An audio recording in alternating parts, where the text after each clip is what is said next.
Thank you. Senator McGarvey. Thank you, Mr. Chairman. I do have some questions. I also want to make a few points and clarifications, just some of the things that have been said over the last few minutes. One, we talk about our borders and being competitive for businesses on our borders. One area we are not competitive in right now at all, because we just allow Indiana and Ohio to do it, is to have casinos. They have monopoly on that industry. It's certainly a way to generate revenue here, and I know, Mr. Chairman, you and I have proposed a bipartisan bill that would allow casino gaming in Kentucky, and that would allow for the first 20 years 100% of that funding to go towards funding our pension systems. I think that's at least worth pointing out. Is that the cure? No, it's not. In fact, it's kind of a Band-Aid.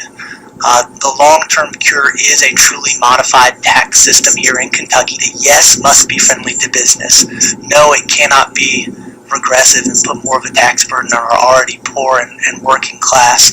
And two, it should generate some revenue. I also want to point out something that's been talked about with education funding.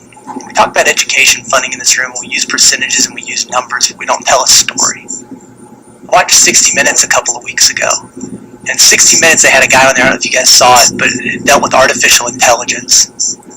He said in 15 years, 40% of the jobs in this country will be lost to artificial intelligence. What do you think that number is in Kentucky? The question isn't what we are spending on education right now, it's what we should be spending on education right now. Because those are the jobs that we need. I have a 5.5-month-old at home, and this is not crazy talk. She might never drive a car, right? So we need to be preparing all of our kids for the jobs that are going to be here, not the jobs that are here today. The way to do that is through education. And regardless of what percentage of our budget it is today, in nominal dollars, not adjusted for inflation, we're spending as much on higher education as we did in 1994. We've gotten rid of the programs that were passed by this legislature through the Kentucky Education Reform Act and through Bucks for Brains, national programs that put our state on the map. Our spending on K-12 education, I do have to say it is a myth that we have held it harmless for the last decade. And while we did increase that funding in the last budget, that funding was 18% lower than the recommended amount for 2008.